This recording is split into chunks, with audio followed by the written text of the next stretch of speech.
দ্বিতীয় দিনের মতো চলছে ত্রয়োদশ জাতীয় সংসদের সংরক্ষিত নারী আসনে বিএনপির মনোনয়ন প্রত্যাশীদের ফর্ম সংগ্রহ ও জমা দেওয়ার কাজ। এখন পর্যন্ত 7 শতাধিক নারী দলীয় মনোনয়ন ফর্ম সংগ্রহ করেছে বলে জানিয়েছেন দলটির সিনিয়র যুগ্ম মহাসচিব রুহুল কবির রিজভী।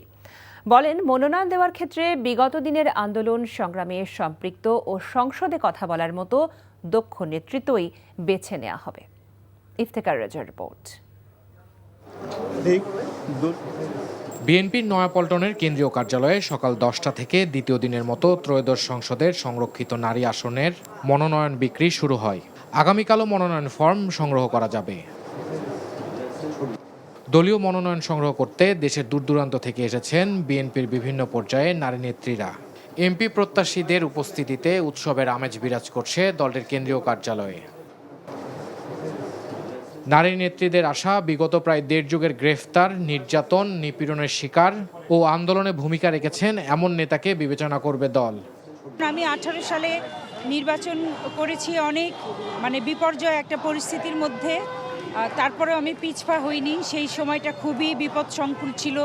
আমি আমার জীবন হাতে নিয়ে আমি চলাফেরা করেছি। গুম খুন পরিবারগুলোকে আর্থিক সহযোগিতা দিয়ে এবং নিপীড়ন নির্যাতনের শিকার যারা হয়েছিলেন তাদেরকেও আইনি সহযোগিতা দিয়ে সবসময় তাদেরকে উৎসাহিত করার চেষ্টা করেছি। গত 17 বছর জেল, জুলুম, অত্যাচার, নির্যাতন সবই সহ্য করেছি। সেহেতু দলের কাছে আমি শতভাগ আশাবাদী। অতিথি পাখিদের ভিড়ে যেন তাগিরা হারিয়ে না যায়।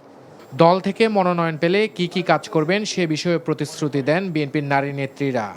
বৃদ্ধ মানুষেরা, তাদের জন্য আমি পূর্ণ ব্যবস্থা করব এবং বেকার যুবকদের আছে তাদের জন্য আমি পুনর্বাসন করব। আমার মনে হয় কিছু করা উচিত, সেটা আমি সংসদে পাশ করতে বলতে পারি।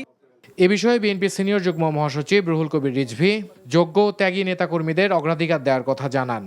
যারা অত্যন্ত সক্রিয় ছিলেন রাজপথে, তাদের উপর চলেছে বর্বরচিত অত্যাচার, নিপীড়ন, নির্যাতন। দলের আন্দোলন সংগ্রামে যাদের ভূমিকা রয়েছে এবং যাদের দক্ষতা রয়েছে পার্লামেন্টে কথা বলার অত্যন্ত যুক্তি সহকারে, এবং সমাজে যাদের অত্যন্ত সুনাম আছে, তাদেরকেই নিশ্চয়ই দল বাছাই করবে বলে আমার দৃঢ় বিশ্বাস। এই নির্বাচনে মোট 50টির মধ্যে বিএনপি নেতৃত্বাধীন জোট পাবে 36টি আসন, জামায়াত নেতৃত্বাধীন জোট পাবে 13টি, আর স্বতন্ত্র প্রার্থীদের মধ্যে থেকে পাবে 1টি আসন। Iftekhar Reza, NTV news, Dhaka.